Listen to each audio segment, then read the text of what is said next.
Hey there. I have a video here to help us determine how many solutions an absolute value equation is going to have without actually solving the entire equation.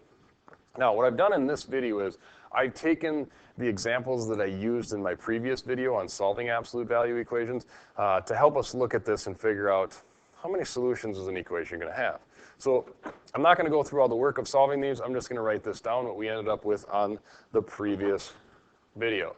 In this one, we found out that x equaled -3 and x equaled +3. This one, we had m equal to 2 and m equal to 10. This one, when we solved it, m was equal to, not m, that's n this time, sorry. N was equal to -14/3, and n equaled +2. We got down here, we ended up with c equal to 6 and c equal to -6. This one, d was equal to 0, and this one had no solutions.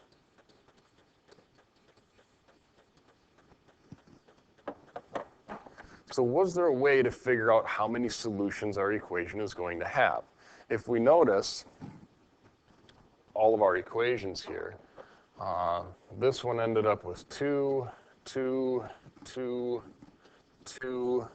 This one only had one solution, and this one had 0 solutions.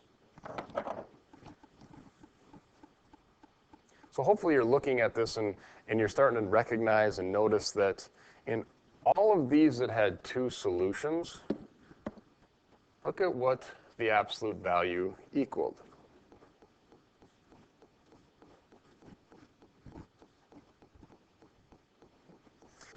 And when it was one solution, notice what the absolute value was equal to. And when there was no solution, notice what the absolute value is equal to. So hopefully that'll give it away, which is going to bring me to my next slide. Okay? So here I have this, when the absolute value symbol is isolated, which it was. If I come back here, notice, whoops, too far.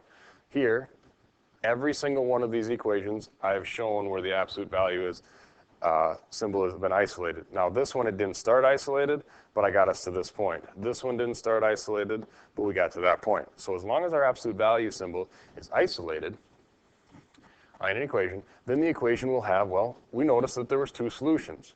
And when were there 2 solutions?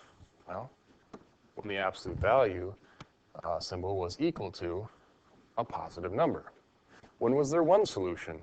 Well, when that absolute value was equal to 0. And when were there no solutions or 0 solutions? When that absolute value symbol was equal to a negative number. So an absolute value equation can have 2 solutions, it can have 1, or it can have 0. Now, could you go through all the work of solving it to figure that out? Absolutely. But I was hoping to help you out with a little shortcut here to recognize when that absolute value equals a positive number, 2 solutions. When that absolute value symbol equals a 0, 1 solution. And when the absolute value symbol is equal to a negative, we have 0 solutions. And that's going to conclude our little video on determining how many solutions an absolute value equation has.